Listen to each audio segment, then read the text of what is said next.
ठीक है, तो आइए हम लोग बिना समय को व्यर्थ किए हुए अपने मुद्दे पर आते हैं। आपको याद होगा कि पिछले क्लास में हम लोग चर्चा कर रहे थे ब्रिटिश काल में लैंड रेवेन्यू सिस्टम के बारे में बात कर रहे थे। हम लोग का विषय था ब्रिटिश काल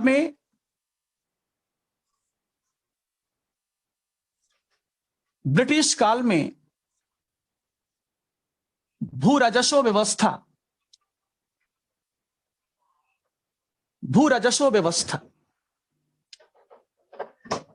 और इस संदर्भ में हमने कल बताया था आपको कि लैंड रेवेन्यू सिस्टम का अर्थ क्या होता है, सॉरी, भू राजस्व का अर्थ क्या होता है, इसके बाद कल हमने बताया था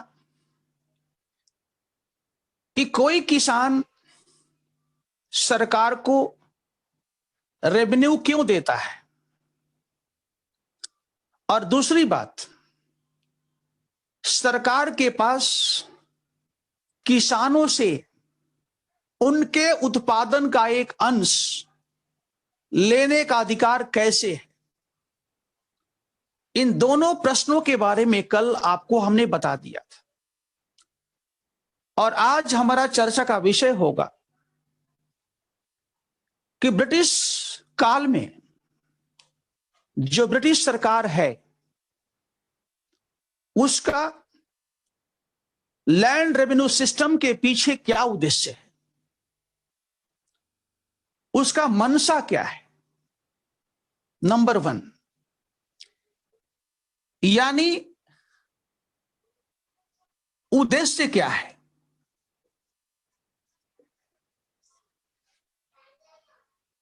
और इसके बाद ब्रिटिश काल में कितने तरह का लैंड रेवेन्यू सिस्टम प्रचलित था, यानी कि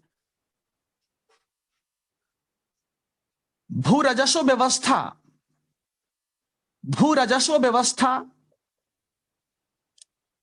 के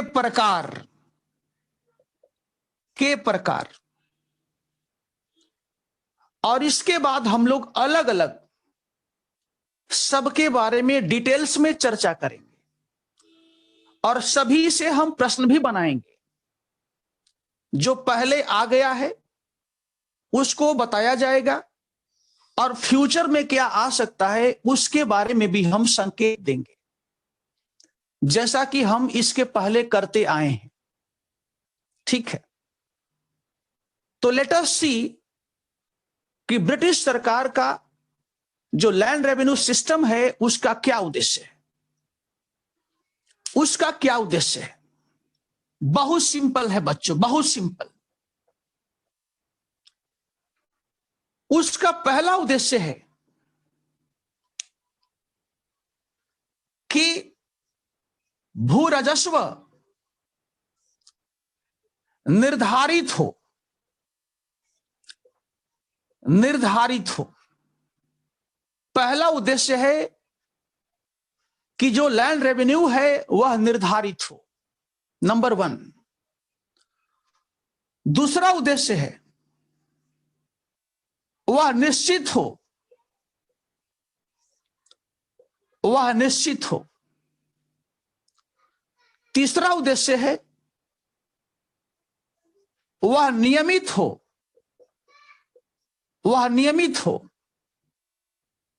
और चौथा उद्देश्य है अधिकतम हो।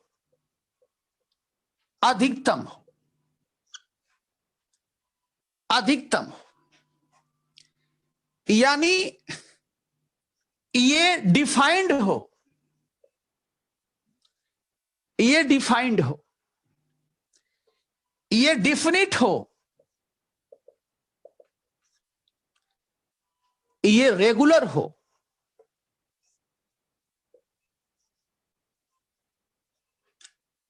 और चौथा ये मैक्सिमम हो, और चौथा ये मैक्सिमम हो। पवन पांडे बेटे जरा ध्यान देना, सरकार क्या है? साम्राज्यवादी सरकार है। ध्यान से सुनो, पूरी कहानी आपके दिमाग में उतर जाएगी, इसमें रटने की जरूरत ही नहीं। सरकार साम्राज्यवादी है, जो सरकार है वह साम्राज्यवादी है। उद्देश्य है शोषण करना, उसका एक ही उद्देश्य है शोषण करना,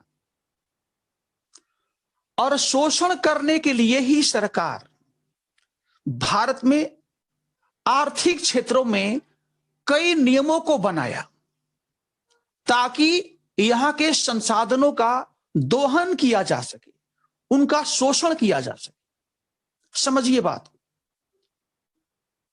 मैंने कहा कि सरकार साम्राज्यवादी है, तो सरकार चाहती है कि जो किसान हमें देगा, ये मान लो किसान है, जो किसान हमें देगा वह कितना देगा, दैट शुड बी डिफाइंड। वह कितना देगा वह परिभाषित होना चाहिए, निर्धारित होना चाहिए। 50% देगा, 60% देगा, 70 देगा, 80 देगा, 40 देगा, 33 देगा, कितना देगा, that should be fully defined, fully determined. यानी लैंड रेवेन्यू कितना होगा, 1/3 होगा, 1/2 होगा, 1/4 होगा, 1/6 होगा, यह डिफाइंड होना चाहिए। पहला उद्देश्य है कि यह निर्धारित होना चाहिए। इसका एग्जाम्पल हम देंगे आपको। दूसरा, डिफिनिट होना चाहिए। डिफिनिट, आज 8 दिसंबर है, यदि किसानों से पहले हमारा बंदोबस्त हुआ है कि भाई आप 8 दिसंबर 2020 को, अभी जो धान कट रहे हैं, मैं भी किसान का ही बेटा हूं, मैं भी किसान का ही एक बेटा हूं, तो अभी धान का हमारे घर में फसल आया है, चावल आया है, अनाज आया है। उस अनाज में से हमको सरकार को देना होगा। कब? 8 दिसंबर 2020 को। यह निश्चित होना चाहिए। यह नहीं कि चलो भाई 20 जनवरी को दे देंगे, चलो भाई 20 मार्च को दे देंगे। नो, 20 जनवरी तो 20 जनवरी, 8 दिसंबर तो 8 दिसंबर, यह निश्चित होना चाहिए। और तीसरा, यह रेगुलर होना चाहिए, नियमित होना चाहिए। यानी हां, टाइम फिक्स्ड है, सही मुनमुन, यह नियमित होना चाहिए। यानी 2018 में भी हमें मिला, 2019 में भी, 20 में भी, 21 में भी मिलेगा। यानी कि इसमें कहीं भी गैप नहीं होना चाहिए। और चौथा है, यह अधिकतम होना चाहिए। यानी हमें किसानों से अधिकतम रेवेन्यू लेना हो। सरकार का 4 उद्देश्य है, ध्यान दीजिएगा। और इन चारों उद्देश्यों को प्राप्त करने के लिए सरकार ने समय समय पर भारत में अलग अलग क्षेत्रों में 3 तरह का सिस्टम लागू किया। 3 तरह का सिस्टम लागू किया भारत के अलग अलग क्षेत्रों में। यानी 3 प्रकार के भूमि का बंदोबस्त किया गया, लैंड रेवेन्यू का सेटलमेंट किया गया। याद रखना इस बात को, ठीक है। अब आइए, अगला सवाल है कि ब्रिटिश काल में भू राजस्व व्यवस्था के प्रकार। ब्रिटिश काल में ब्रिटिश काल में भू राजस्व व्यवस्था के प्रकार, व्यवस्था के प्रकार, व्यवस्था के प्रकार,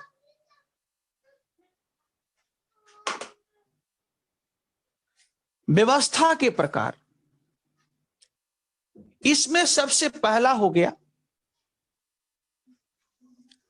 जिसको हम कहते हैं अस्थाई बंदोबस्त, जिसको हम कहते हैं अस्थाई बंदोबस्त। इसको हम इस्तमरारी भी कहते हैं, इस्तमरारी, इस्तमरारी व्यवस्था भी कहते हैं, इसको हम इस्तमरारी व्यवस्था भी कहते हैं। इसको हम जमींदारी व्यवस्था भी कहते हैं,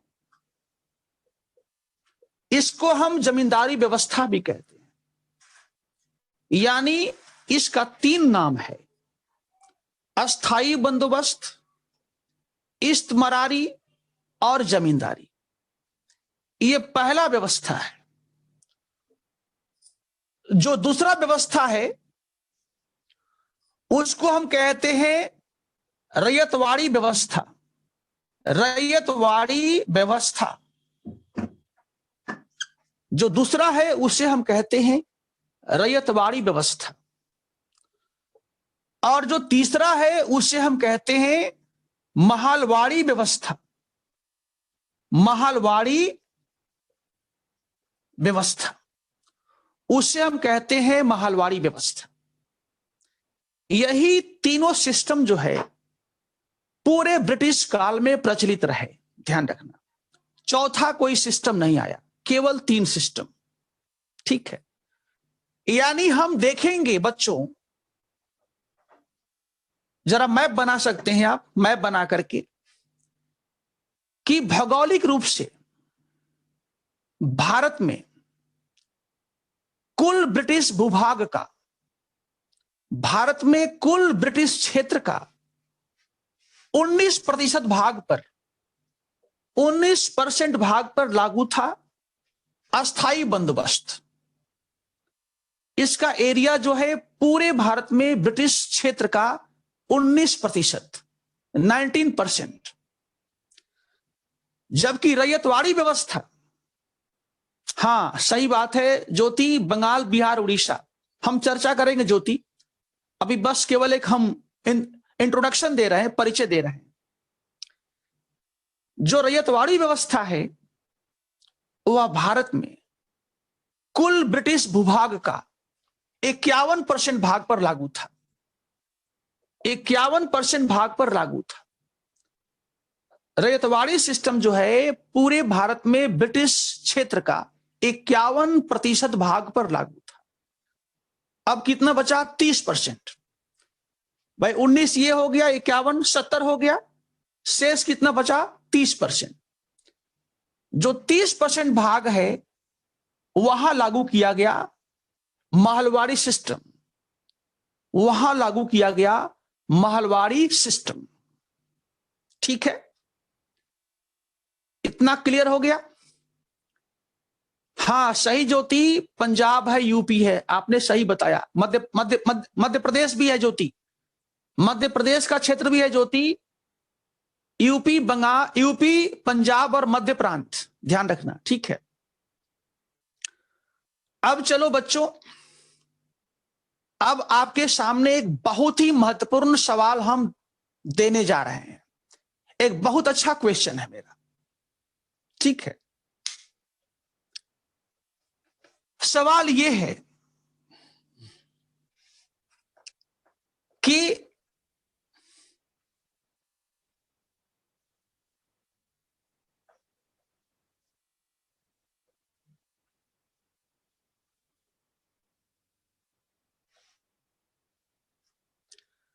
सवाल यह है मेरा, the permanent settlement was a logical result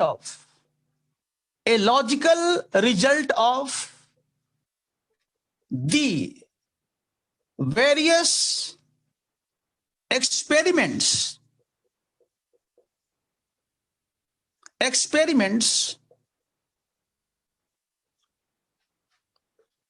since the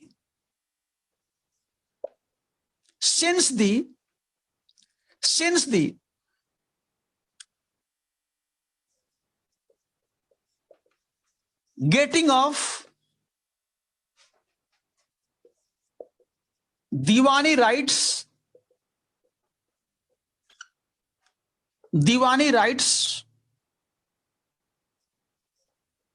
by company from the Mughal emperor,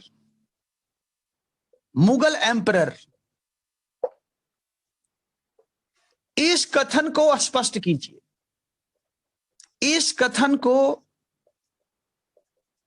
स्पष्ट कीजिए। देखिए सवाल अभी से बनना शुरू हो गया, ये मैंने नया सवाल बनाया है।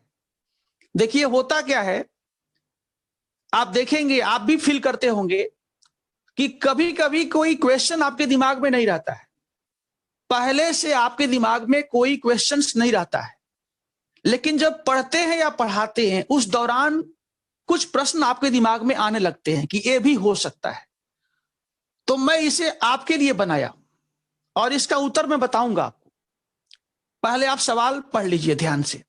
देखिए बच्चों, एक बात ध्यान रखना, हम हमेशा आपके लिए प्रयोग कर रहे हैं, लगातार हम आपके लिए प्रयोग कर रहे हैं। क्यों?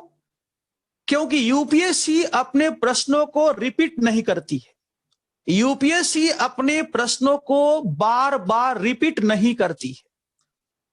मैटर वही होता है, इतिहास बदलता नहीं है, लेकिन वो क्या करता है यूपीएससी कि कुछ शब्द बदल देगा, कुछ वाक्य बदल देगा, कुछ घटनाओं को जोड़ देगा, कुछ को निकाल देगा और नया प्रश्न बना देगा। और मैं इसी जो है क्षेत्र में काम कर रहा हूं, ताकि फ्यूचर में जब परीक्षा देने आप जाएंगे तो हो सकता है आपको फायदा मिल जाए। आप देखना, हो सकता है फायदा मिल जाए, और जिस दिन फायदा मिल गया उस दिन आप भीड़ से अलग हो जाएंगे। और इसी को कहते हैं किस्मत, इसको कहते हैं फ्यूचर, कि जो हम लोगों ने पढ़ाया परीक्षा में एज इट इज आ गया और आपने पूरा लिख दिया, बल्ले बल्ले हो गया। फिर लोग कहते हैं उसका किस्मत अच्छा है, उसका किस्मत अच्छा है। बात तो सही है, लेकिन उसने उसके लिए काम भी किया है। तो आइए प्रश्न को पढ़िए। क्वेश्चन है, दी परमानेंट सेटलमेंट यानी अस्थाई बंदोबस्त was a logical result of, तार्किक परिणाम of the various experiments since the getting of Diwani rights by company from the Mughal emperor। इस कथन को स्पष्ट कीजिए। इसका हिंदी आप नोट कीजिए, हिंदी जल्दी से लिखिए। अस्थाई बंदोबस्त ब्रिटिश कंपनी के द्वारा, अस्थाई बंदोबस्त ब्रिटिश कंपनी के द्वारा मुगल शासक से, अस्थाई बंदोबस्त ब्रिटिश कंपनी के द्वारा मुगल शासक से दीवानी अधिकार प्राप्त होने के बाद, दीवानी अधिकार प्राप्त होने के पश्चात भू राजस्व के क्षेत्र में भू राजस्व के क्षेत्र में किए जाने वाले किए जाने वाले किए जाने वाले किए जाने वाले प्रयोगों का परिणाम था। किए जाने वाले प्रयोगों का परिणाम था। किए जाने वाले प्रयोगों का परिणाम था। इस कथन को स्पष्ट कीजिए। इस कथन को स्पष्ट कीजिए।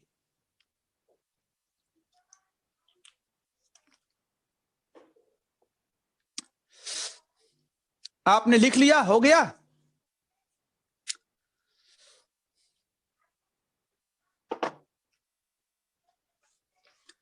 सभी बच्चे लिख लिए? बच्चों जरा उधर से लिखो।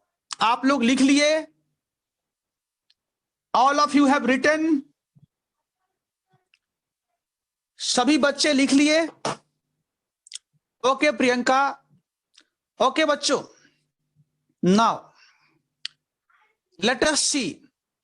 ओके सोनम, ठीक है ठीक है। अब हम देखते हैं कि यह है कॉर्नवालिस। यह है कॉर्नवालिस। समझिए बात को। यह है कॉर्नवालिस जिसका समय, पल्लवी बेटा जरा तुम बताओ, भारत में कॉर्नवालिस का समय क्या था? उसका टेन्योर क्या था? Pallavi Singh, right down fast. Pallavi जरा बताओ, भारत में कॉर्नवालिस का समय क्या था? Natasha, you are not here, please right down fast, जल्दी से।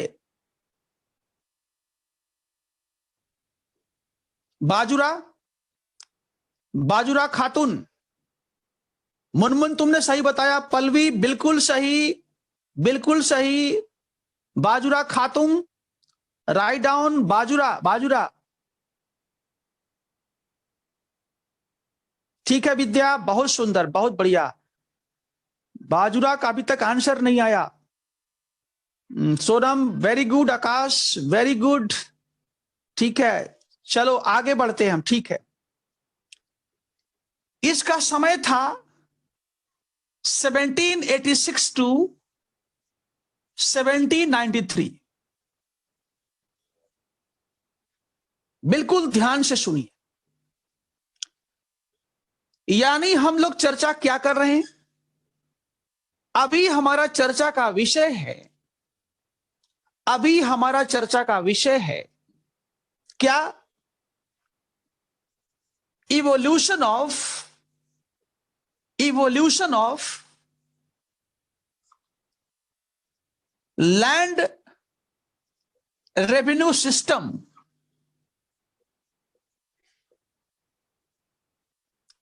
इन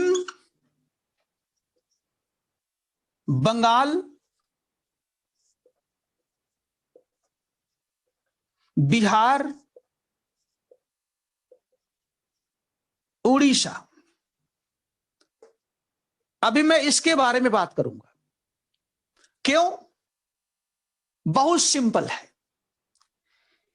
यह है 1757 और यह है 1764 और यह है 1792।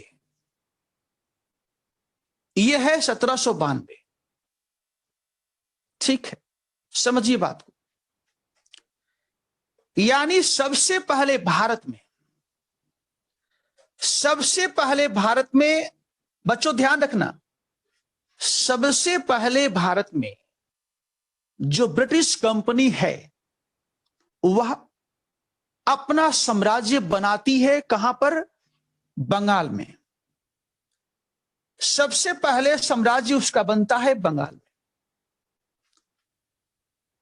तो निश्चित तौर पर हम कह सकते हैं कि बंगाल में वह साम्राज्य बनाती है, तो सबसे पहले उसका लैंड रेवेन्यू सिस्टम डेवलप कहां होगा? बंगाल में होगा। ये जो 1792 है, यह किसका डेट है? मद्रास में रैयतवाड़ी का डेट है। ये जो 1792 है, उस समय सबसे पहले एक ब्रिटिश अधिकारी जिसका नाम है कैप्टन रीड, उसका नाम है captain read, REED, captain read, उसने सबसे पहले मद्रास में 12 महल के क्षेत्र में, आई सेड 12 महल के क्षेत्र में उसने रैयतवाड़ी व्यवस्था को लागू किया। जब, याद करो, जब थर्ड एंग्लो मराठा वॉर के बाद, याद करो, थर्ड एंग्लो मराठा वॉर के बाद, कर्नवालिस स्थाई, थर्ड एंग्लो मराठा वॉर के बाद जब मैसूर का शासक टीपू सुल्तान और ब्रिटिश कंपनी के बीच में 1792 में एक संधि होती है जिसको हम कहते हैं श्रीरंगपट्टम की संधि, जिसको हम कहते हैं श्रीरंगपट्टम की संधि। और श्रीरंगपट्टम की संधि के द्वारा ब्रिटिश कंपनी को टीपू सुल्तान 3 क्षेत्र अलॉट करता है। उसमें एक का नाम है 12 महल, दूसरे का नाम है डिंडीगुल, दूसरे का नाम है डिंडीगुल, और तीसरे का नाम क्या है? मुनमुन जरा बताओ, तीसरे का नाम क्या है? बोलो, तीसरे का नाम क्या है? टीपू सुल्तान और कंपनी के बीच में जब थर्ड, वेरी गुड पवन पांडे, बहुत सुंदर, मालावार, बहुत प्यारा, बहुत बढ़िया, बहुत बढ़िया, बहुत सुंदर। चलो पवन, कभी समय मिलेगा तो हजारीबाग सेंटर में मैं आऊंगा, ठीक है ना? मालावार, बहुत सुंदर, बहुत सुंदर। अब देखो,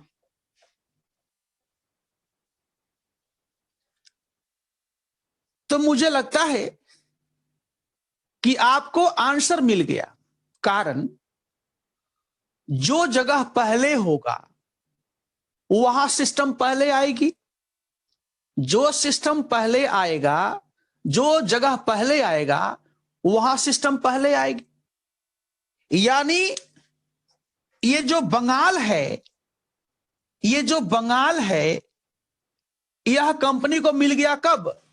1764 में, 1764 में ही मिल गया। जबकि जो कर्नाटक का क्षेत्र है मिलता है 1792 में। तो बट नेचुरल है कि पहले क्या आएगा? पहले आएगा अस्थाई बंदोबस्त, और बाद में आएगा रैयतवाड़ी, और बाद में आएगा रैयतवाड़ी, और उसके बाद में महलवाड़ी आएगा। क्यों? पंजाब तो लेट हुआ, पंजाब का विलय तो लेट हुआ, 1848 में हुआ। तो सोचो, ये हो गया, देखो बच्चों, ये हो गया 1764 हो गया, ये हो गया 1792 हो गया, ठीक है? और ये हो गया 1800 के बाद, ये हो गया 1800 के बाद। तो पहले डेट क्या है? बंगाल का डेट है बक्सर का, तो यहां पहले आ गया लैंड रेवेन्यू। उसके बाद कर्नाटक 92, उसके बाद रैयतवाड़ी आ गया, और ये लेट आया 1800, तो यहां पर महलवाड़ी बाद में आया। तो तीनों का यह क्या है?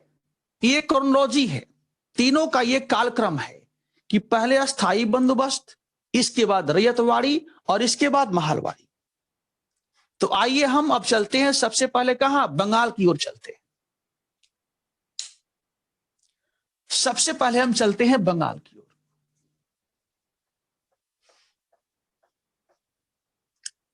आप देखिए,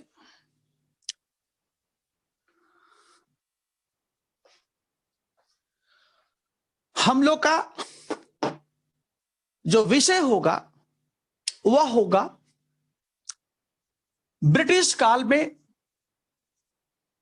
ब्रिटिश काल में भू राजस्व व्यवस्था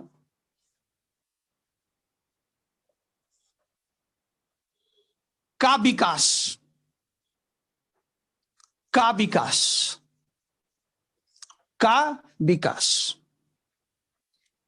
यानी evolution of land revenue system in British period. ठीक है, अब देखिए, ये है 1757 से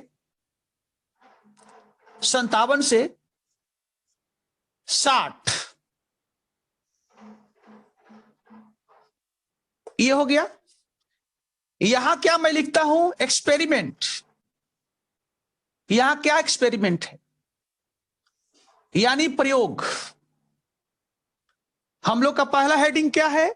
ये हेडिंग है evolution of land revenue system in British period. British काल में भारत में भू राजस्व व्यवस्था का विकास। उसके नीचे हमने क्या लिखा? प्रयोग। और प्रयोग के नीचे क्या लिखेंगे? नंबर 1। ये पहला प्रयोग। इसके बाद यहां हो गया दूसरा प्रयोग, और यहां हो गया तीसरा प्रयोग, यहां हो गया तीसरा प्रयोग। अब देखिए पहला प्रयोग, यहां है 24 परगना, 24 परगना की जमींदारी, 24 परगना की जमींदारी, नंबर 1। नंबर 2, बर्दवान, मिदनापुर, चटगांव।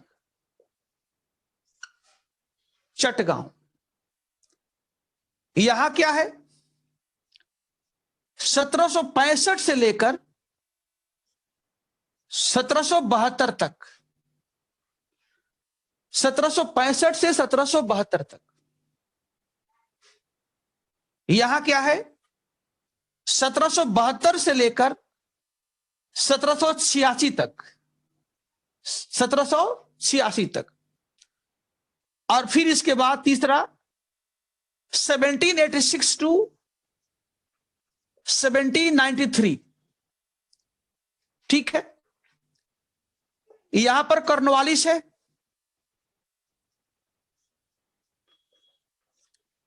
यहां पर वारेन हेस्टिंग है, वारेन हेस्टिंग। यहां पर द्वैध शासन है,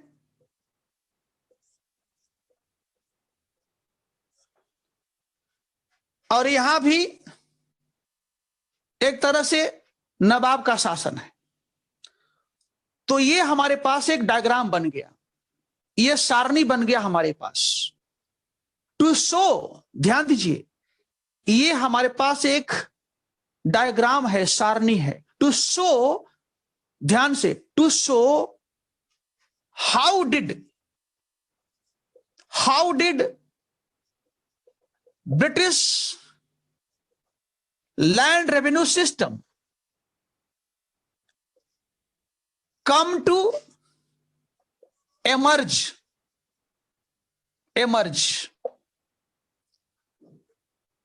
समझिए, हमारे पास एक सारणी है टू शो, दिखाने के लिए, how did British land revenue system come to emerge. इस सारणी के द्वारा हम दिखा सकते हैं कि भारत में ब्रिटिश काल में लैंड रेवेन्यू सिस्टम का विकास कैसे हुआ। इस सारणी के द्वारा हम शो कर सकते हैं कि भाई देखो, यह सारणी है, और इसको देख करके तुम समझ जाओगे कि भारत में जब कंपनी ने अपना साम्राज्य स्थापित किया तो उसके द्वारा लैंड रेवेन्यू सिस्टम का व्यवस्था कैसे किया गया, इसको देखो, तुमको समझ में आ जाएगा। एग्जाम में आपको ऐसे ही बनाना है। अब आइए, अब इसके बारे में हम फोकस करते हैं।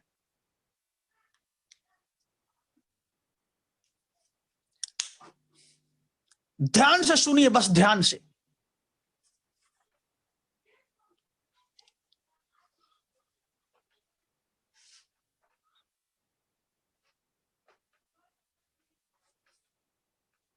देखिए, इसमें डेट क्या है, 1757 टू 1760 या 65 तक कर सकते हैं।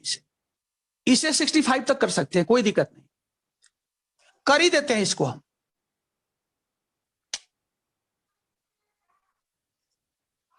$65, ठीक है।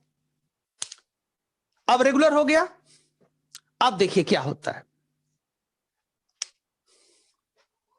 जून 1757 में पलासी का वार होता है। पलासी का वार होता है ये हम लोग का पहला पॉइंट है। जो हमारा सारणी है उसमें नंबर 1, ये पहला पॉइंट है इसका। इस वार में सिराजुद्दौला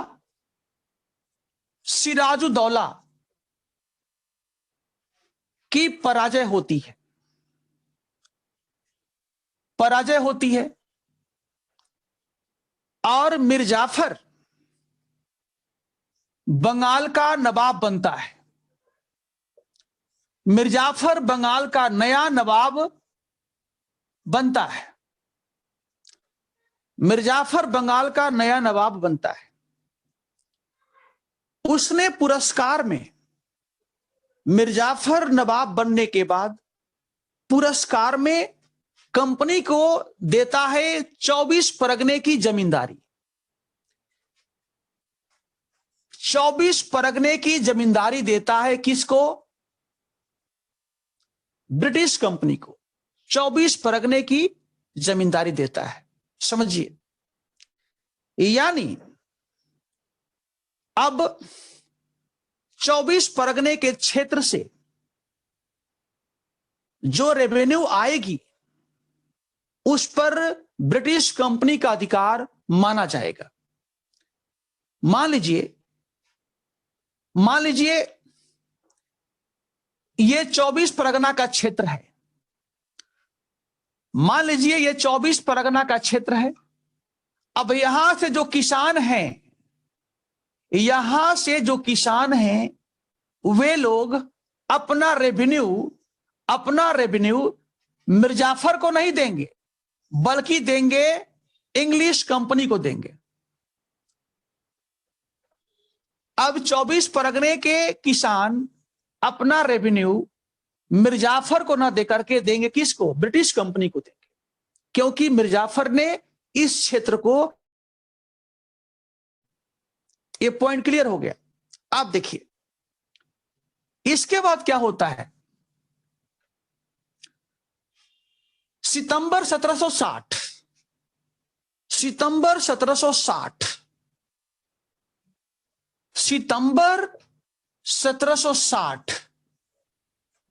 में एक संधि होती है। मीर कासिम तथा ब्रिटिश कंपनी के बीच एक संधि होती है।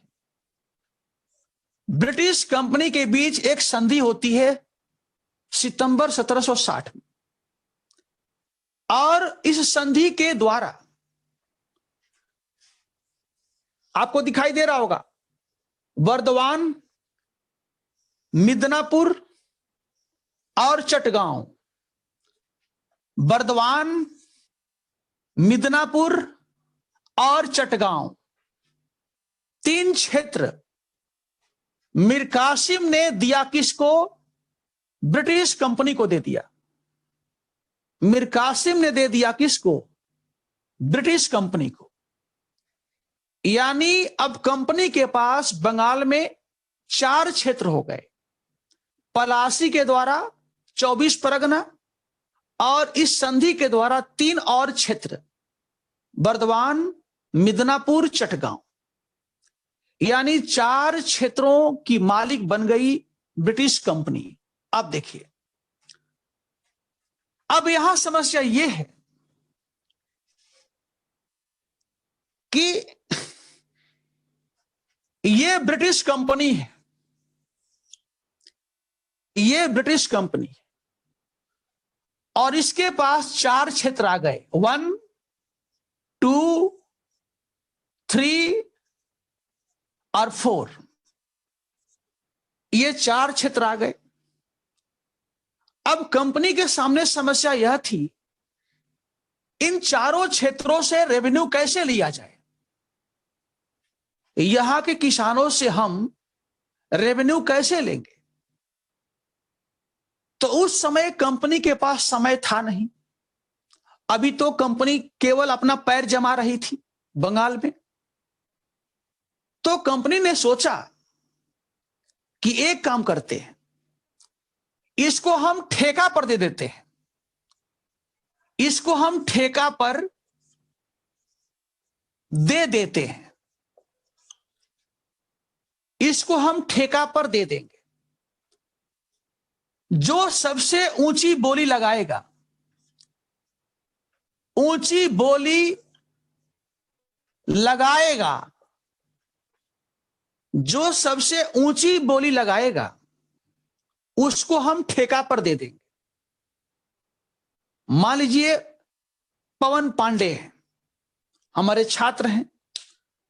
पवन ने कहा कि सर, इन चारों क्षेत्रों से हम प्रति वर्ष आपको 1 लाख रुपए की राशि देंगे, आप हमें ठेका पर दे दीजिए। आप निश्चिंत हो जाइए, इन चारों क्षेत्रों से लैंड रेवेन्यू की वसूली करना, इन चारों क्षेत्रों के किसानों से लैंड रेवेन्यू की वसूली करना मेरा काम है। आपको 1 लाख रुपए से मतलब है, आपको मिल जाएगा। हमने कहा ठीक है। उसी दौरान प्रियंका ने कहा, प्रियंका मेरा छात्रा है, प्रियंका ने कहा कि सर, मैं 1,25,000 दूंगी, आप मुझे ठेका पर दे दीजिए। उसी में अजीत ने कहा कि सर, मैं 1,35,000 दूंगा। इसके बाद वहां पर पल्लवी आ गई, पल्लवी ने कहा 2 लाख दूंगा। तो हमने कहा ठीक है भाई, 2 लाख से कोई और देने वाला है यहां पर उससे अधिक? कोई हाथ नहीं उठाया। तो हमने कहा ठीक है पल्लवी, ये चारों क्षेत्रों से रेवेन्यू वसूल करने का अधिकार हम तुम्हें देते हैं, बशर्ते you have to give me 2 lakh rupees, आपको 2 लाख रुपए देना पड़ेगा। यही सिस्टम था इस समय। ध्यान देना, यह सिस्टम कब तक था? यह सिस्टम चलता रहा। इस काल में यही सिस्टम लागू था, इस काल में यही सिस्टम लागू था। यानी 1757 टू 1765 तक इस सिस्टम के द्वारा ब्रिटिश सरकार ने बंगाल में अपने क्षेत्रों से, किसानों से लैंड रेवेन्यू को प्राप्त किया। अब मैं आगे बढ़ता हूं और इसे मैं पहला वाला मिटा देता हूं। मिटा दिया, अब मिटा दिया। अब मैं आ गया यहां पर, यानी कि हमारा सारणी में दूसरा पॉइंट। अब देखिए समय क्या लिखा है, 1765। उधर क्या है, 72। 1765 से 72। अब देखिए यहां मामला क्या है।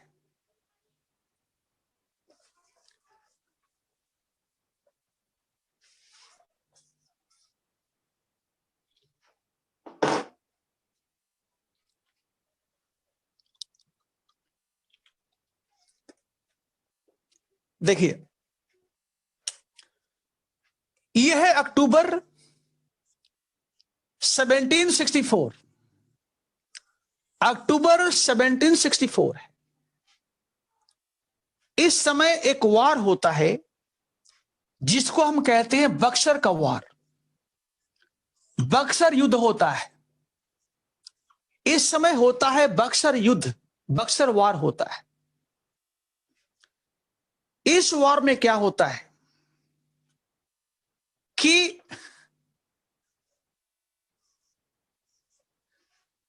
उत्तरी भारत की 3 शक्तियां पराजित हो जाती है। यह है मीर कासिम, यह हो गया शाह आलम सेकंड, और यह हो गया सुजाउद्दौला। यह हो गया सुजाउद्दौला, और तीनों को पराजित करता है हेक्टर मुनरो। हेक्टर मुनरो जो कि ब्रिटिश सेनापति है। हेक्टर मुनरो जो है वह ब्रिटिश सेनापति। इसके बाद अक्टूबर, यह डेट है अक्टूबर 1764। अक्टूबर 1764 के बाद अगस्त 1765, अगस्त 1765 इसका डेट है 12 अगस्त 1765। 12 अगस्त 1765, 12 अगस्त 1765। ये क्या है? 22 अक्टूबर 1764। बक्सर का वार 22 अक्टूबर 1764 और 12 अगस्त 1765। जगह इलाहाबाद, संगम, आज के डेट में जिसे हम कहते हैं प्रयागराज। प्रयागराज में लिखना नहीं है परीक्षा में प्रयागराज, परीक्षा में आपको लिखना है इलाहाबाद। ध्यान दीजिएगा, जब आप करंट अफेयर के बारे में लिखेंगे, ध्यान दीजिए, जब आप करंट के बारे में लिखेंगे तो वहां प्रयागराज लिख सकते हैं, लेकिन जब इतिहास के बारे में लिखेंगे तो आप लिखेंगे इलाहाबाद, आप लिखेंगे मद्रास, नॉट चेन्नई, आप लिखेंगे कलकत्ता, नॉट कोलकाता, आप लिखेंगे Bombay, not Mumbai, because you are writing about history, क्योंकि आप इतिहास के बारे में लिख रहे हैं। ध्यान दीजिएगा। देखो बच्चों, कहने के लिए ये छोटी छोटी बातें होती है, लेकिन कभी छोटी छोटी बातें ही आपको बड़ा बना देती है। प्रशासक का मतलब होता है कि वह छोटी छोटी बिंदुओं पर भी ध्यान रखे, क्योंकि बड़े मुद्दे तो पहले से दिखते हैं, लेकिन जो छोटे मुद्दों पर जो ध्यान रखता है वही सफल प्रशासक कहा जाता है। ध्यान दीजिएगा, ठीक है। अब देखिए यहां क्या होता है। इलाहाबाद में एक संधि होती है, इलाहाबाद में संधि होती है, और संधि में 2 लोग होते हैं। इलाहाबाद में संधि होती है, इलाहाबाद की संधि, इसमें एक और है क्लाइव और दूसरी ओर है मुगल शासक शाह आलम सेकंड। ये 2 लोग हैं और दोनों के बीच इलाहाबाद की संधि होती है। इसमें क्या कहा गया? इलाहाबाद की संधि में कहा गया कि मुगल शासक, जरा बोर्ड देखना, मुगल शासक कंपनी को देगा, दीवानी अधिकार देगा, दीवानी अधिकार देगा। कहां का? बी से बंगाल, बी से बिहार, ओ से उड़ीसा। बिहार, बंगाल, उड़ीसा का दीवानी अधिकार कंपनी को देगा। कौन देगा? मुगल शासक। शाह आलम सेकंड, यह इलाहाबाद की संधि का पहला शर्त है। दूसरा शर्त क्या है? हां ज्योति, तुमने बिल्कुल सही कहा। दूसरा शर्त है, जरा बोर्ड भी देखते रहना। ब्रिटिश कंपनी ने कहा, ब्रिटिश कंपनी ने कहा कि दीवानी अधिकार के बदले में, दीवानी अधिकार के बदले में हम लोग प्रति वर्ष, प्रति साल 26 लाख रुपए, 26 लाख रुपए हम शाह आलम सेकंड को देंगे। ब्रिटिश कंपनी ने कहा कि in return for diwani we have to pay approximately 26 lakhs rupees to Mughal Emperor Shah Alam II annually। प्रत्येक वर्ष हम शाह आलम द्वितीय को 26 लाख रुपए देंगे, क्योंकि उन्होंने हमें दीवानी अधिकार दिया है। इसके बाद क्या होता है? यानी कि अब पूरे बंगाल प्रांत से, पूरे बिहार प्रांत से, पूरे उड़ीसा प्रांत से अब रेवेन्यू वसूल करने का, निर्धारण करने का, बंदोबस्त करने का अधिकार मिल गया। किसको? ब्रिटिश कंपनी के हाथों में मिल गया। यानी तीनों प्रांतों से किसान कितना देगा, कैसे देगा, कब देगा, यह सब तय करेगी ब्रिटिश कंपनी, नॉट नवाब। नवाब तय नहीं करेगा या मुगल शासक तय नहीं करेगा। अब देखिए,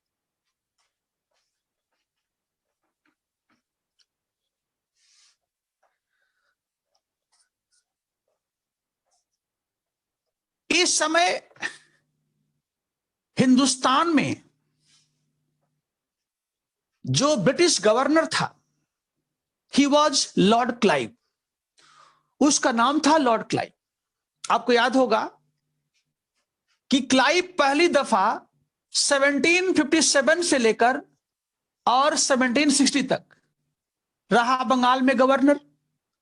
पहली दफा जो है क्लाइव 1757 से लेकर 1760 तक रहा, और 60 में वह लंदन चला गया, यानी इंग्लैंड चला गया। इसके बाद फिर आ गया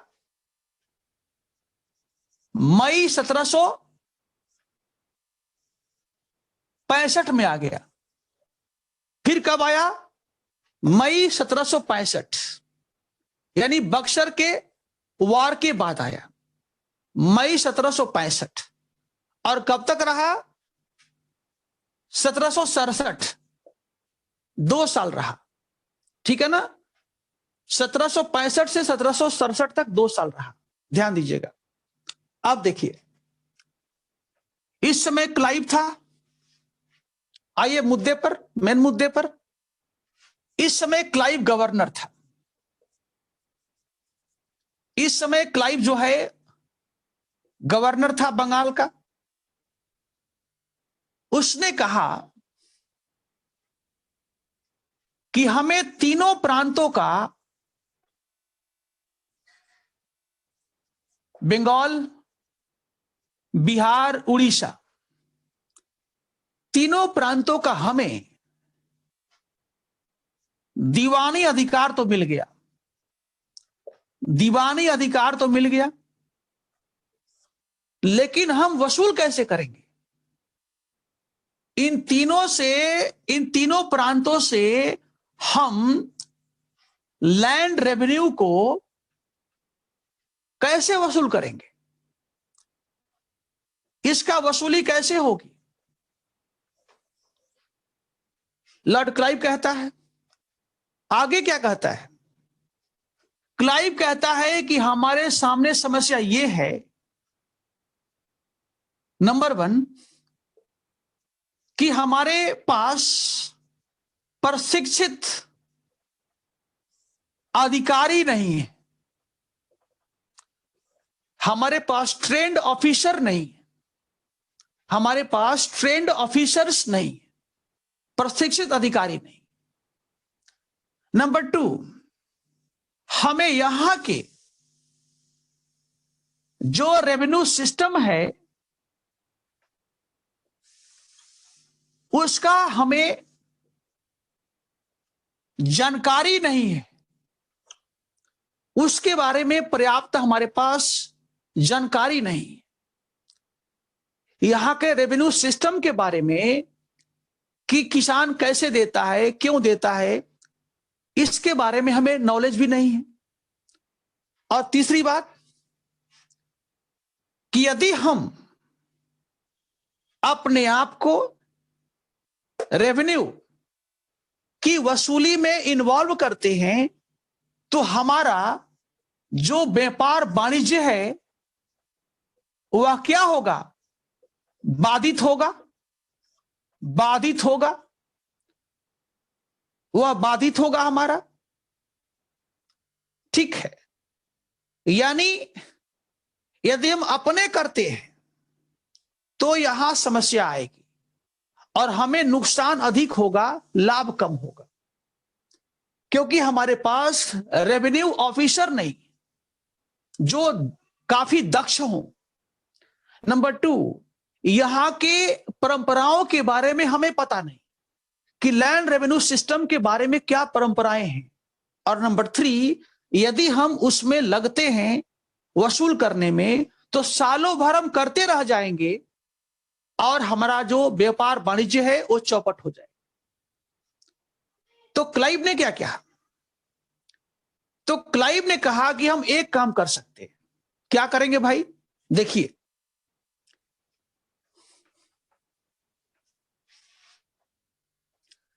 क्लाइव ने कहा कि हम सबसे पहले करते ये हैं कि बंगाल में हम लागू करते हैं द्वैध शासन। बंगाल में हम लागू करते हैं द्वैध शासन, द्वैध शासन लागू कर देते हैं जिसमें नवाब होगा, जिसमें नवाब होगा, लेकिन उसके पास कोई पावर नहीं रहेगा, लेकिन उसके पास कोई पावर नहीं रहेगा। और फिर हम क्या करेंगे कि तीनों प्रांतों के लिए, तीनों प्रांतों के लिए हम अलग अलग डिप्टी दीवान नियुक्त करेंगे। यानी तीनों प्रांतों में हम क्या करेंगे? अलग अलग, जिसको कहते हैं उप दीवान, उप दीवान, जिसको कहते हैं उप दीवान, यानी डिप्टी दीवान हम नियुक्त करेंगे। ठीक है, और ये तीनों दीवान 1, 2, 3, ये तीनों उप दीवान इन तीनों क्षेत्रों से रेवेन्यू वसूल करके हमें देंगे। ये तीनों रेवेन्यू वसूल करके हमें प्रदान करेंगे। ठीक है, और कंपनी ने कहा कि हम तीनों प्रांतों का दीवान हम तो हो ही गए हैं भाई। इलाहाबाद के संधि के द्वारा तीनों प्रांतों का दीवान मुगल शासक ने हमें बना दिया। तो कंपनी जो है तीनों प्रांतों का दीवान है और कंपनी ने अपने अधीन तीनों प्रांतों में अलग अलग व्यक्ति को उप दीवान बनाया। एग्जाम्पल देते हैं, एक नाम है मोहम्मद रजा खान। मोहम्मद रजा खान, जैसे मोहम्मद रजा खान, आपको याद होगा मोहम्मद रजा खान जो बंगाल में ब्रिटिश कंपनी के अधीन एक उप दीवान था, जो बंगाल में ब्रिटिश कंपनी के अधीन एक उप दीवान था। ठीक है, तो ये आपका पहला पॉइंट हो गया।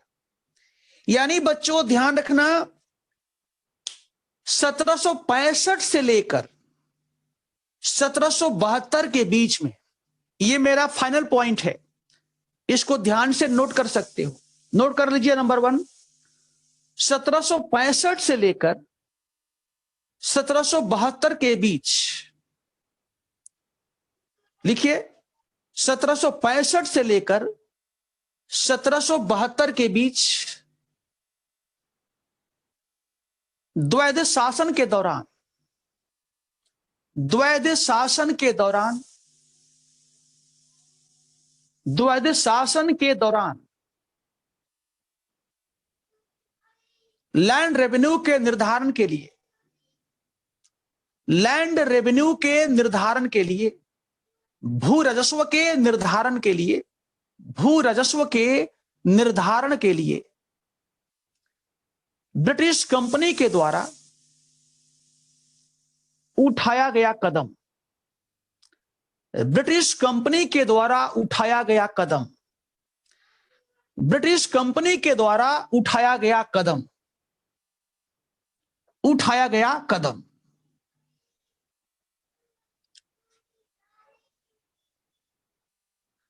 आप लिख लिए तो एक डैश दीजिए, एक डैश दीजिए, ऐसे डैश, और डैश देने के बाद अब इसका नंबरिंग करिए, नंबरिंग। नंबर 1, पहला, पहला, पहला लिखिए, पहला,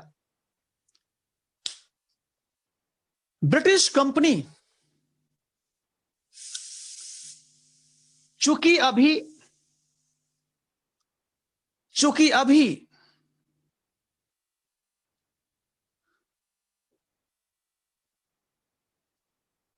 बंगाल, बिहार, उड़ीसा, बंगाल, बिहार, उड़ीसा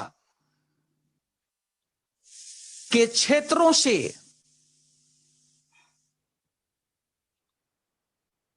लैंड रेवेन्यू की वसूली, लैंड रेवेन्यू की वसूली करने के लिए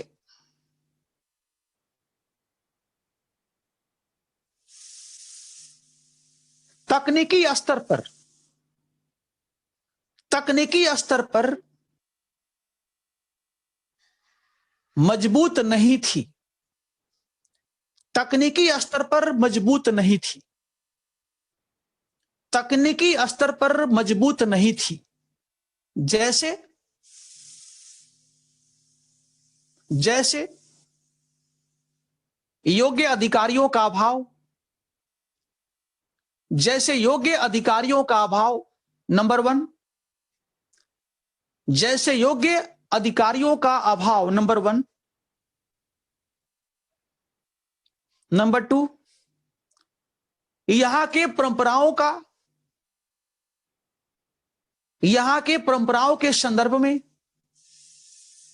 यहां के परंपराओं के संदर्भ में पर्याप्त ज्ञान का अभाव, यहां के परंपराओं के संदर्भ में पर्याप्त ज्ञान का अभाव। नंबर 3, व्यापार वाणिज्य, व्यापार वाणिज्य को, व्यापार वाणिज्य को दुष्प्रभावित होने का भय,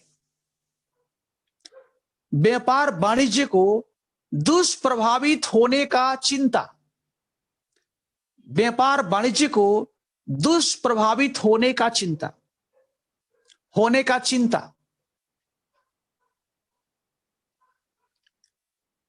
पैरा बदल करके, पैरा बदल करके, इसलिए, इसलिए ब्रिटिश कंपनी के द्वारा,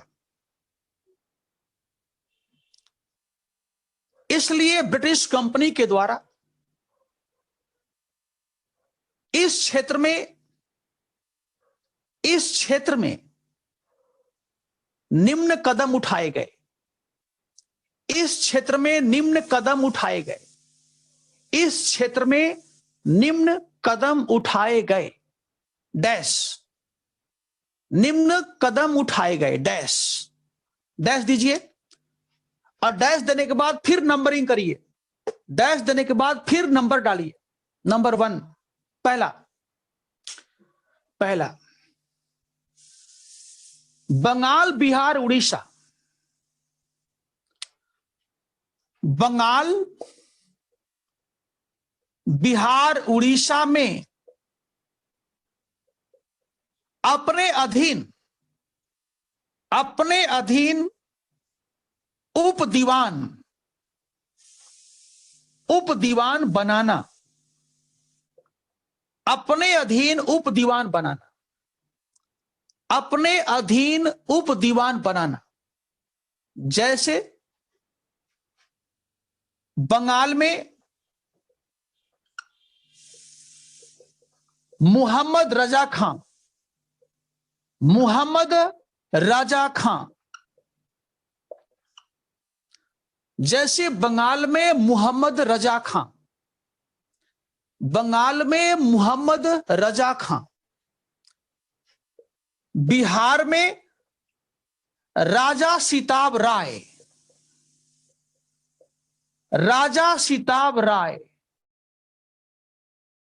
बिहार में राजा सिताब राय, राजा सिताब राय, SHITAB, राजा सिताब राय, इत्यादि इत्यादि।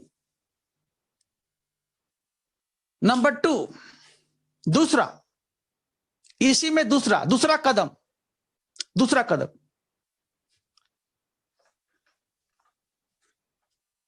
लिखिए। जिला स्तर पर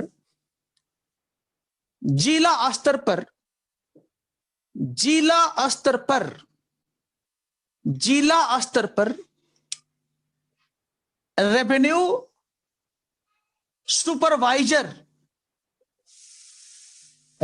सुपरवाइजर नियुक्त किए गए। जिला स्तर पर राजस्व निरीक्षक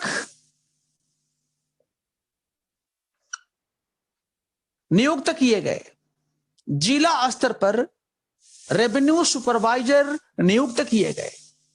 नंबर 3, तीसरा कदम, ये दूसरा हो गया। तीसरा, मुर्शिदाबाद तथा पटना तथा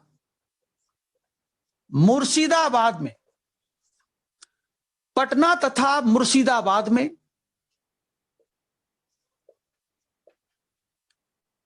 रेवेन्यू काउंसिल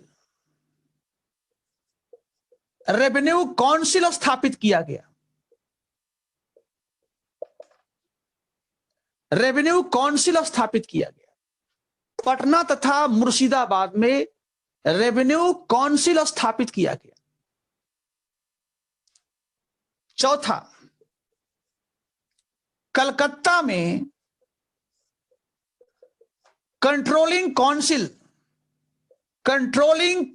स्थापित किया गया। कलकत्ता में कंट्रोलिंग काउंसिल स्थापित किया गया।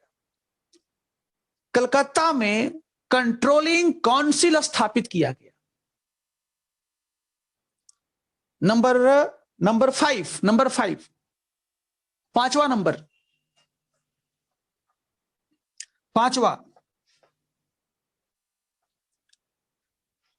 पांचवा लिखिए।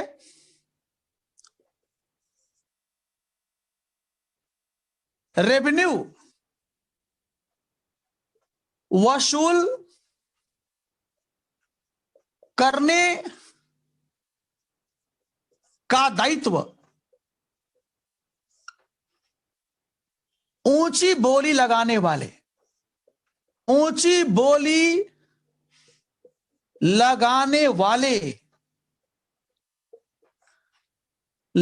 वाले ठेकेदारों को दिया गया। ठेकेदारों को दिया गया।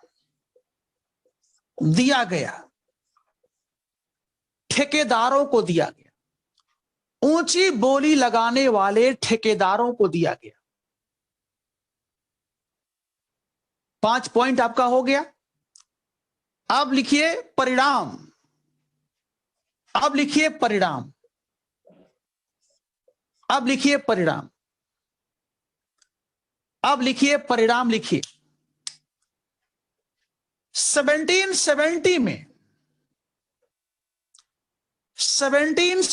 में आया भीषण अकाल। 1770 में आया, सॉरी 1770 में आया भीषण अकाल। 1770 में आया भीषण अकाल।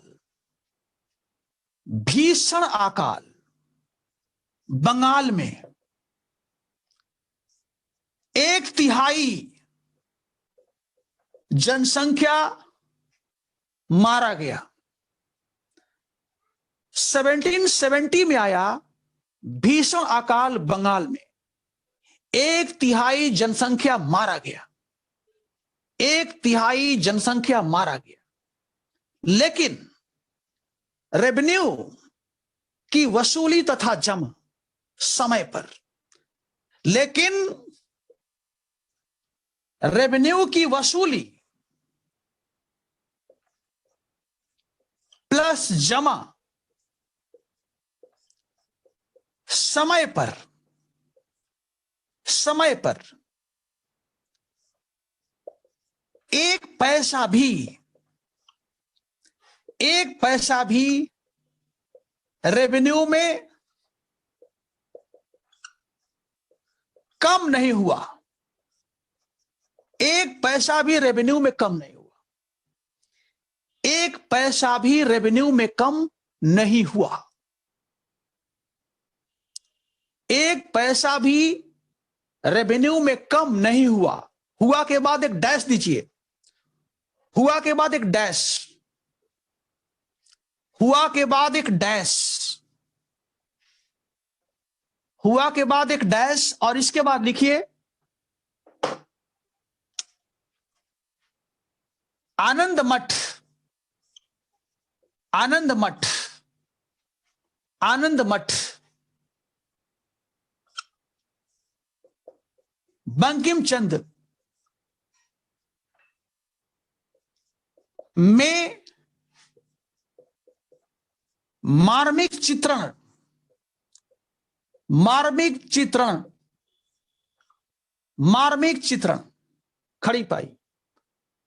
आनंद मठ को आप सिंगल में डाल दीजिए। आनंद मठ को आप डाल दीजिए सिंगल में, सिंगल इंवर्टेड कॉमा में। जो आनंद मठ है ये साहित्य को सिंगल इंवर्टेड कॉमा में डालना है। आनंद मठ बंकिम चंद्र में मार्मिक चित्रण, सन्यासी विद्रोह, सन्यासी विद्रोह भी,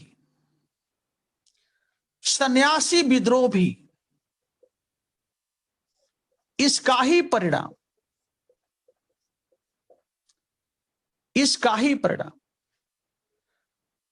सन्यासी विद्रोह भी इसका ही परिणाम। सन्यासी विद्रोह भी इसका ही परिणाम। Full stop. सन्यासी विद्रोह भी इसका ही परिणाम। ठीक है। यानी बच्चों आप सभी ने अभी तक केवल एक सारणी के बारे में अध्ययन किया। यानी हम लोगों ने अभी अध्ययन किया, सॉरी 2 सारणी के बारे में। एक तो दीवानी अधिकार से पहले और एक उसके बाद। अभी जो आपने समाप्त किया है वो था 1765 टू 1772। इसके बारे में आपने अध्ययन किया। क्या क्या किया कि प्रोविजंस क्या था, इसके बाद इसका प्रभाव क्या रहा। ठीक है। अब मैं अगला स्टेज में चलता हूं। अगला स्टेज में मैं चलता हूं। यानी हम लोग का जो अगला स्टेज होगा वह होगा experiment experiment number 3, experiment number 3 यानी तीसरा प्रयोग, समय काल 1772 से लेकर 1786 तक, 86 तक। Experiment number 3, time was this to this, man was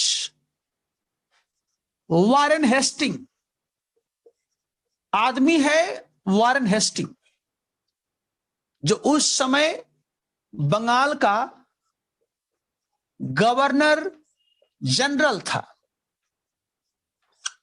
जो उस समय बंगाल का गवर्नर जनरल था। अब देखिए, वारेन हेस्टिंग भी चाहता है कि अब बंगाल में कंपनी को शासन प्रशासन के क्षेत्र में एक सुव्यवस्थित, सुसंगठित व्यवस्था स्थापित करना चाहिए, तभी जाकर के जिन क्षेत्रों को हम जीते हैं उन पर हमारा अधिकार रह सकता है और उनका शोषण हो सकता है। आपको याद होगा कि अभी हम लोग जब भारत में ब्रिटिश गवर्नर जनरल के बारे में पढ़ रहे थे, उस समय आपको हमने बताया था कि इकोनॉमी के क्षेत्र में वारेन हेस्टिंग का क्या योगदान था, मैंने चर्चा किया था, लेकिन फिर भी मैं यहां पर एक बार रिमाइंड करता हूं। देखिए, जो वारेन हेस्टिंग है, यह अपने कार्यकाल में सबसे पहला काम करता है कि बंगाल से द्वैध शासन को समाप्त कर देता है। द्वैध शासन की समाप्ति,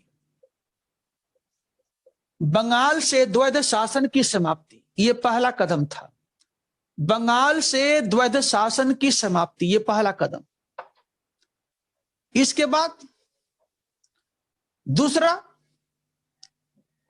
दूसरा बंगाल, बिहार, उड़ीसा, इन तीनों क्षेत्रों से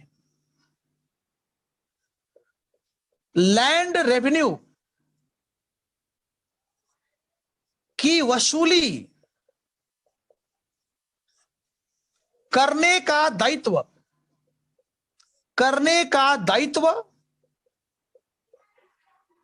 कंपनी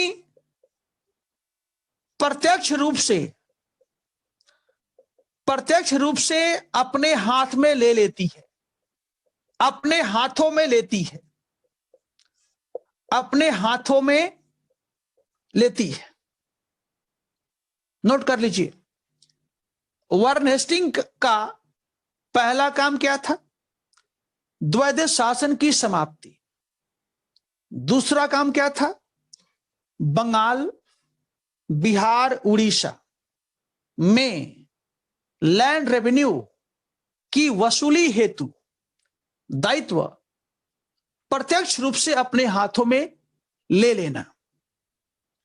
यानी अब लैंड रेवेन्यू की वसूली ब्रिटिश कंपनी अपने अधिकारियों के द्वारा करेगी।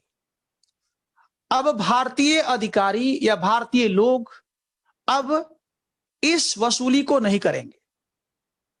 कंपनी अपने अधिकारियों के द्वारा, अपने कर्मचारियों के द्वारा इन तीनों क्षेत्रों के किसानों से लैंड रेवेन्यू की वसूली करेगी। अब पहले वाला व्यवस्था नहीं चलेगा कि हम केवल देखभाल करेंगे और पैसा वसूल करेगा भारतीय अधिकारी। अब ऐसा नहीं होगा। ये पॉइंट क्लियर है ना बच्चों? यानी मोहम्मद रजा खान को हटा दिया गया, राजा सिताब राय को हटा दिया गया, सबको भगा दिया गया, भागो यहां से। अब हम अपने अधिकारियों के द्वारा इन तीनों क्षेत्रों से वसूल खुद करेंगे। अब आपको जरूरत नहीं है। यह है वारेन हेस्टिंग का दूसरा कदम। अब मैं लेता हूं तीसरा कदम। तीसरा, इनका तीसरा कदम है, इनका तीसरा जो मेजर है उसको हम कहते हैं trial and error. Trial and error की नीति, उसको कहते हैं ट्रायल एंड एरर की नीति। ट्रायल एंड एरर की नीति, हिंदी में परीक्षण तथा अशुद्धि की नीति, इसको हिंदी में कहते हैं परीक्षण तथा अशुद्धि की नीति कहते हैं। Trial and error policy, trial and error policy, ठीक है।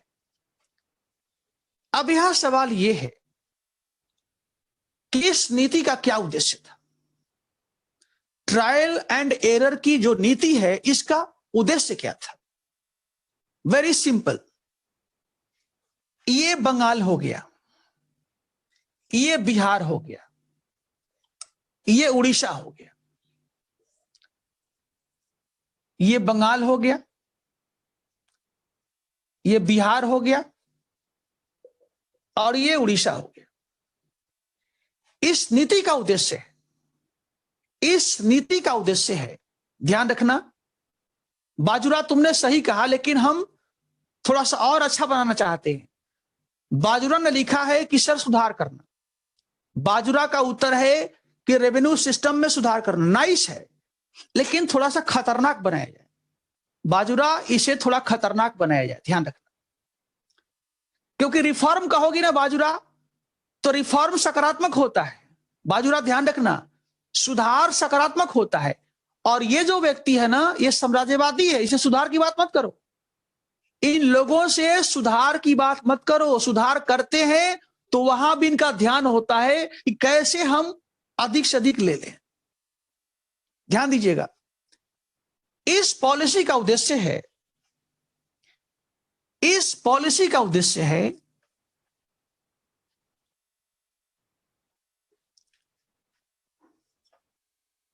To develop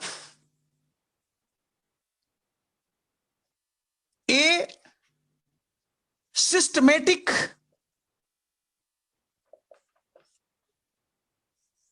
land revenue system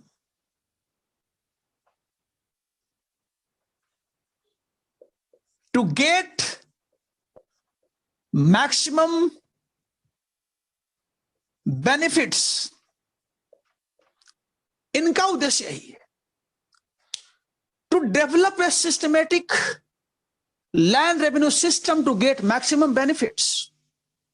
Hindi, इस पॉलिसी का उद्देश्य है कि लिखो लिखो जरा, लिख लो, लिख लीजिए जरा, लिखिए, ऐसे लिखिए, ट्रायल एंड एरर पॉलिसी का उद्देश्य, ट्रायल एंड एरर पॉलिसी का उद्देश्य लिखिए डैश दे करके। एक वैज्ञानिक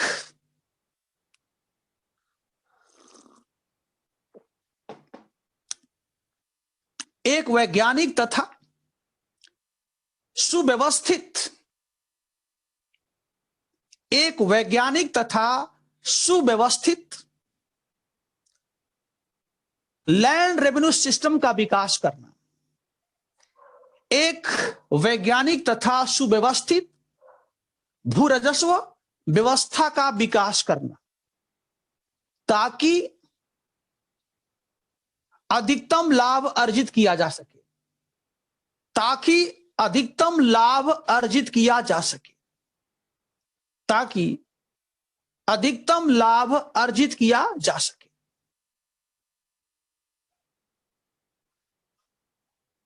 ठीक है,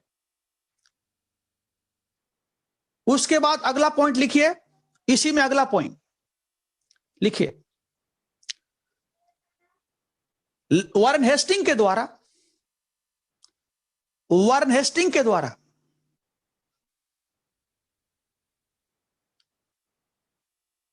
किया गया, वारेन हेस्टिंग के द्वारा किया गया भू राजस्व का प्रबंधन वारेन हेस्टिंग के द्वारा किया गया। भू राजस्व का प्रबंधन वारेन हेस्टिंग के द्वारा किया गया। भू राजस्व का प्रबंधन, डैश लिखिए, डैश डैश।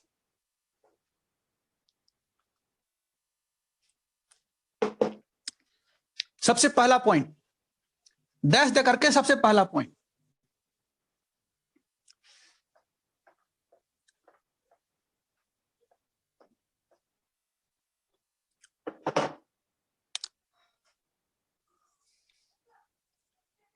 ऊंची बोली लगाने वाले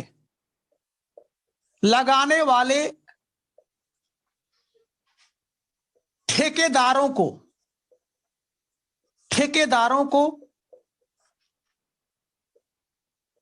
भू राजस्व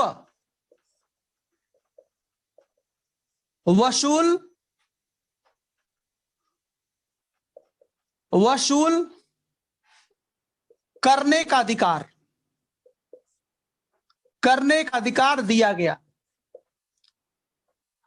दिया गया। ऊंची बोली लगाने वाले ठेकेदारों को भू राजस्व वसूल करने का अधिकार दिया गया। दूसरा पॉइंट इसमें, दूसरा 1772 में वारेन हेस्टिंग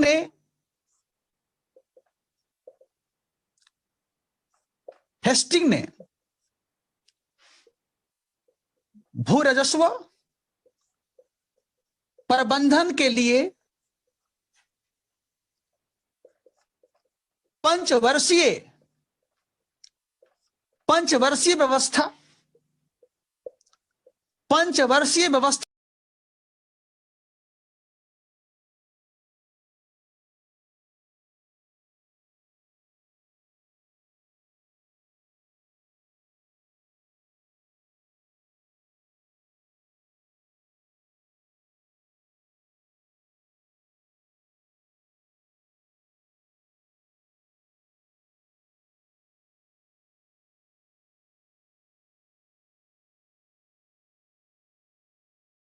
लागू किया, पंचवर्षीय व्यवस्था लागू किया। 1772 में वारेन हेस्टिंग ने भू राजस्व प्रबंधन के लिए पंचवर्षीय व्यवस्था लागू किया। तीसरा पॉइंट, तीसरा नोट कीजिए, तीसरा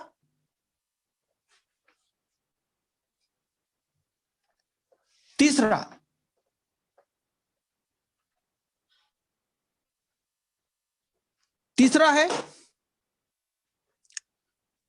1776 में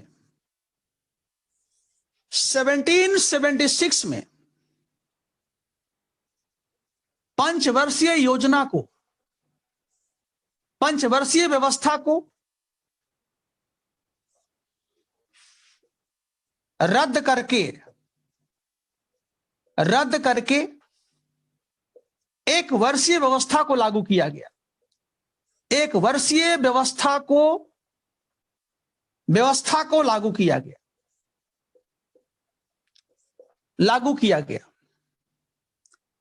एक वर्षीय व्यवस्था को लागू किया गया। ठीक है।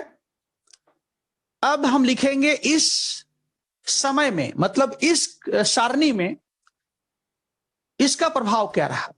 अब लिखिए प्रभाव, अब लिखिए प्रभाव, सामने डैश। वारेन हेस्टिंग कोई भी सुव्यवस्थित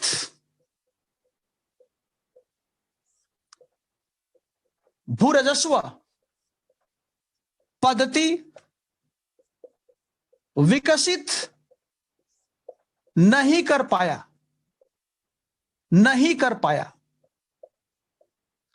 नहीं कर पाया। वारेन हेस्टिंग कोई भी सुव्यवस्थित भू राजस्व पद्धति विकसित नहीं कर पाया। दूसरा पॉइंट, ठेकेदारों द्वारा किसानों का अत्यधिक शोषण किया गया, अत्यधिक शोषण हुआ। ठेकेदारों द्वारा किसानों का अत्यधिक शोषण हुआ। ठेकेदारों द्वारा किसानों का अत्यधिक शोषण हुआ, अत्यधिक शोषण हुआ। ठीक है, यानी कि हम लोग अब अगला जो लेंगे, समय लेंगे, टाइम जो लेंगे, वह होगा 1786 टू 93।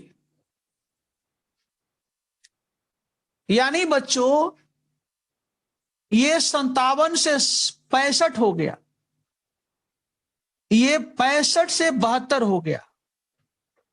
पहला स्टेज दूसरा, स्टेज तीसरा, 72 से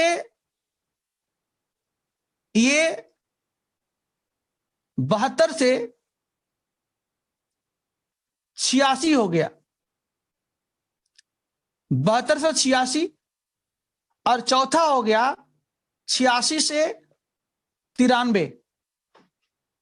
यही है ना? यानी हम लोग इसको कर लिए, हम लोग इसको भी कर लिए, हम लोग इसको भी कर लिए, अब हम करेंगे इसको। इस काल में क्या हुआ? तो समय तो कम है, लेकिन फिर भी जो समय बचा है थोड़ा हम फोकस करते हैं।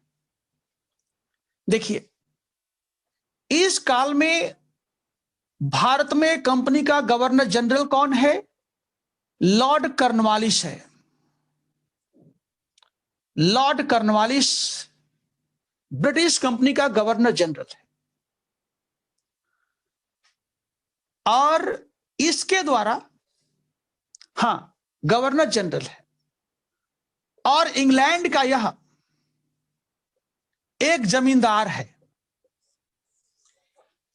इसका पृष्ठभूमि यह है कि यह जमींदार परिवार से संबंधित है।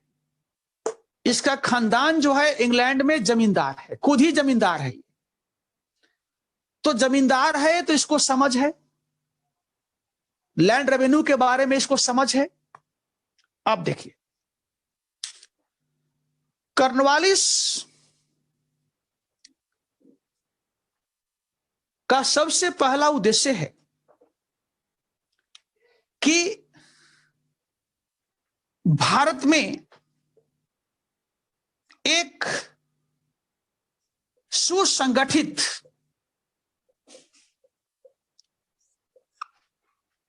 भू प्रबंधन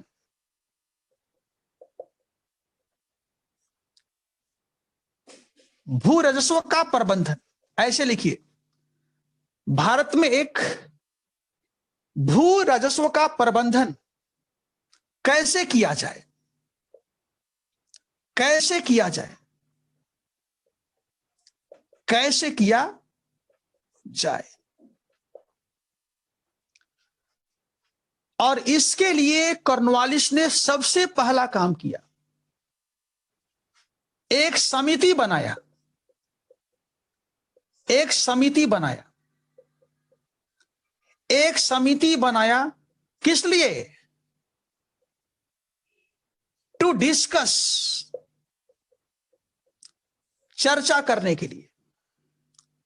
सबसे पहले एक समिति बनाया टू डिस्कस, चर्चा करने के लिए। किसका चर्चा? ऊपर लिखा हुआ है, एक समिति बनाया चर्चा करने के लिए। किसका चर्चा?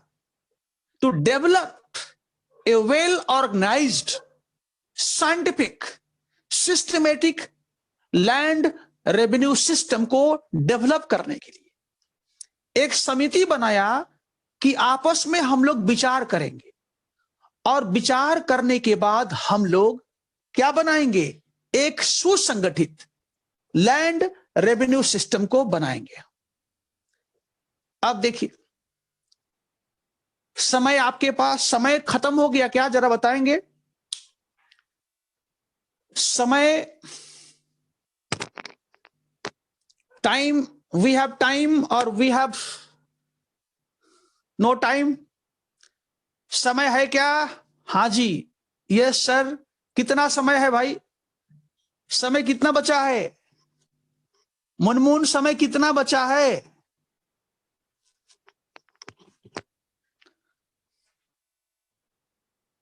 टाइम खत्म हो गया। मुनमुन ने कहा टाइम खत्म हो गया।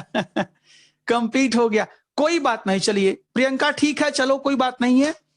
हम लोग जो है अगले दिन बात करेंगे।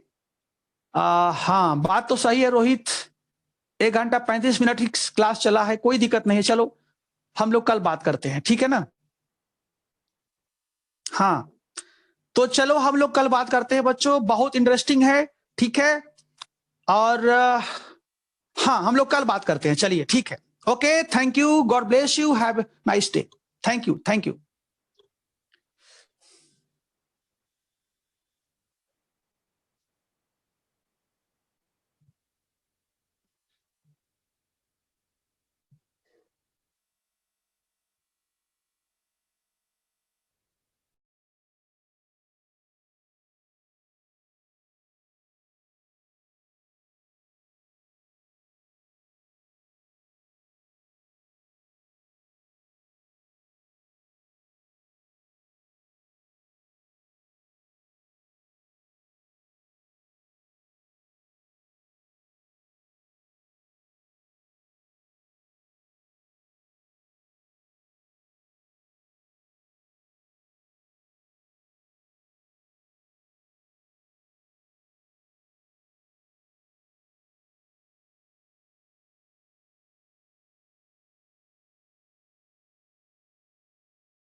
गुड मॉर्निंग बच्चों, गुड मॉर्निंग, जय हिंद, नमस्कार बच्चों। प्रियंका गुड मॉर्निंग, पवन पांडे गुड मॉर्निंग, मुनमुन जय हिंद, मोहित ज्योति गुड मॉर्निंग, नमस्ते,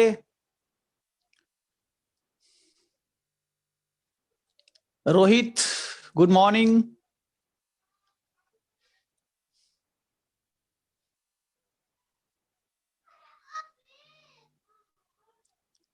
बच्चों, जितना जल्दी हो सके आप लोग जुड़िए, लाइव होइए, ताकि हम क्लास को शुरू कर सके। उजाला गुड मॉर्निंग, ताकि हम लोग शुरू कर सके, ठीक है? क्योंकि अपने पास समय बहुत कम रहता है और कम समय में, सुनील गुड मॉर्निंग, कम समय में हम लोग को बहुत कुछ पढ़ना होता है। पल्लवी गुड मॉर्निंग, ठीक है? तो कल के क्लास में हम लोग चर्चा कर रहे थे कि ब्रिटिश काल में विकसित होने वाले लैंड रेवेन्यू सिस्टम के बारे में हम लोग चर्चा कर रहे थे। कि ब्रिटिश काल में भारत के अलग अलग क्षेत्रों में किस तरह के लैंड रेवेन्यू सिस्टम को लागू किया गया था। ठीक है, और उसमें सबसे पहले हम चर्चा कर रहे थे, अस्थाई बंदोबस्त के बारे में चर्चा कर रहे थे। अस्थाई बंदोबस्त के बारे में कल हम चर्चा कर रहे थे आप सभी से। ठीक है,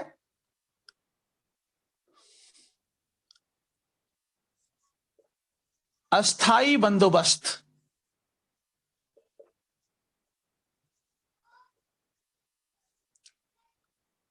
अस्थाई बंदोबस्त के बारे में हम लोग चर्चा कर रहे थे, यानी परमानेंट सेटलमेंट, परमानेंट सेटलमेंट के बारे में हम लोग चर्चा कर रहे थे।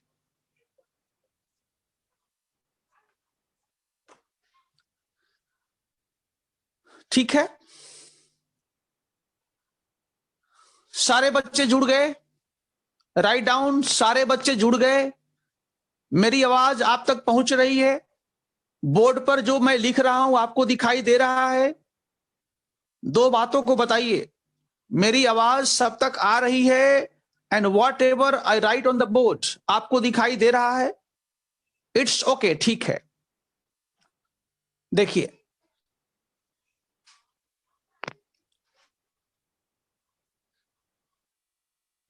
सबसे पहले ये जानिए आप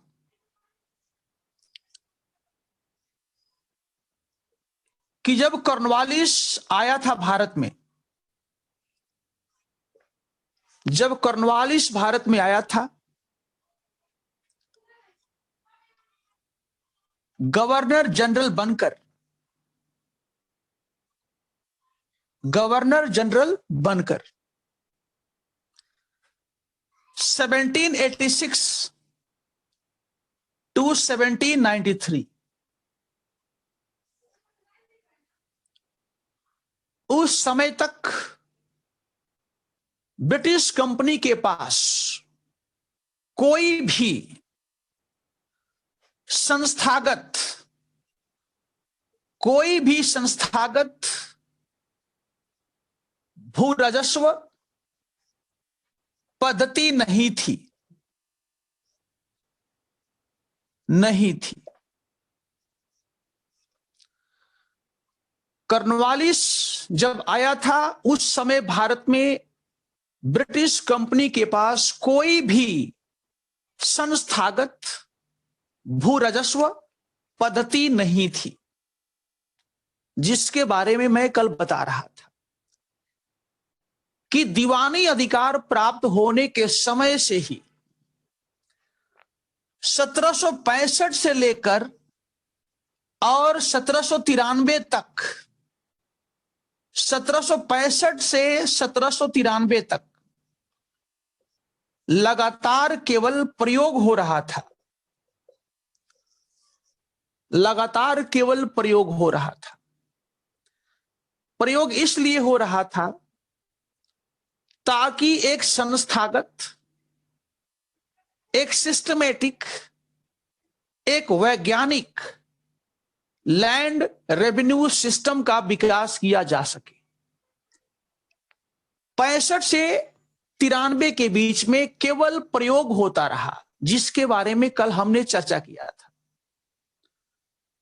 और उस प्रयोग का प्रतिफल यह हुआ, उस प्रयोग का परिणाम यह हुआ कि सबसे पहले भारत में लैंड रेवेन्यू सिस्टम को जन्म देने का श्रेय जिस व्यक्ति को दिया जाता है, ही वॉज लॉर्ड कॉर्नवालिस, वह था लॉर्ड कॉर्नवालिस।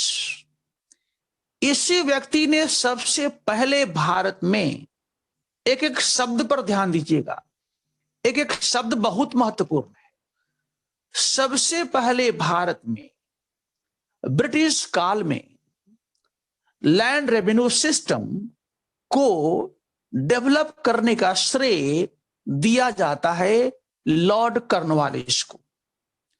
और उसके बाद ही भारत के अन्य क्षेत्रों में अलग अलग लैंड रेवेन्यू सिस्टम को लागू किया गया, लेकिन सबसे पहले जो सिस्टम था वह था अस्थाई बंदोबस्त, जो कि साइंटिफिक था उनके अनुसार। ध्यान दीजिएगा। तो आइए हम सबसे पहले आज चर्चा करते हैं कि जो अस्थाई बंदोबस्त है उसका निर्माण कैसे हुआ, उसका पृष्ठभूमि क्या है। ध्यान दीजिएगा, ये चैप्टर इतना महत्वपूर्ण है, इतना महत्वपूर्ण है कि मेरे पास पेपर्स भी रखा हुआ है। ये देखिए,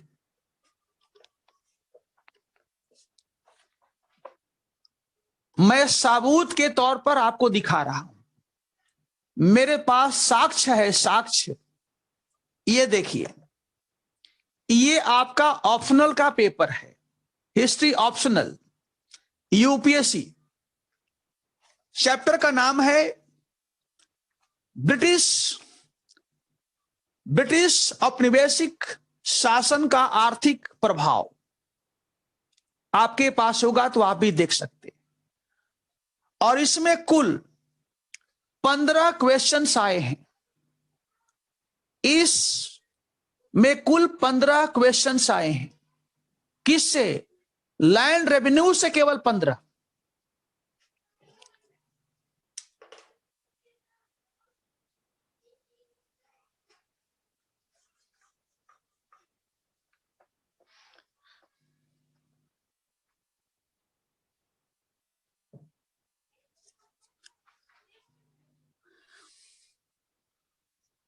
विगत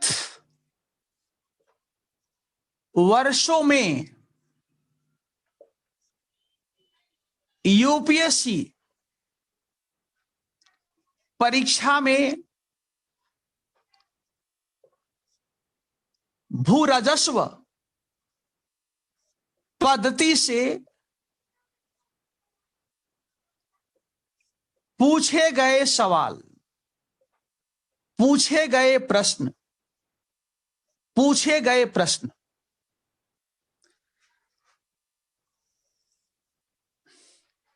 ये है अस्थाई बंदोबस्त।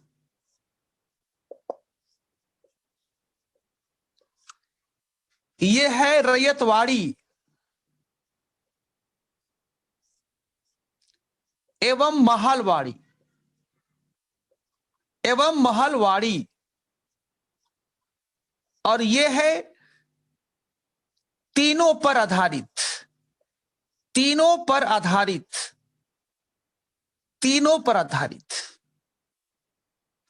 अब देखिए, अस्थाई बंदोबस्त से 1, 2, 3, 4,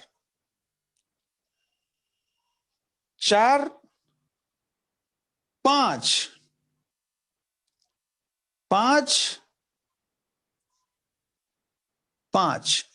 अस्थाई बंदोबस्त से 5 बार सवाल आए हैं।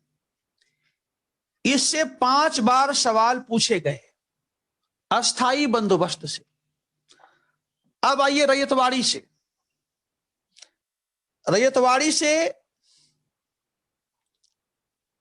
1,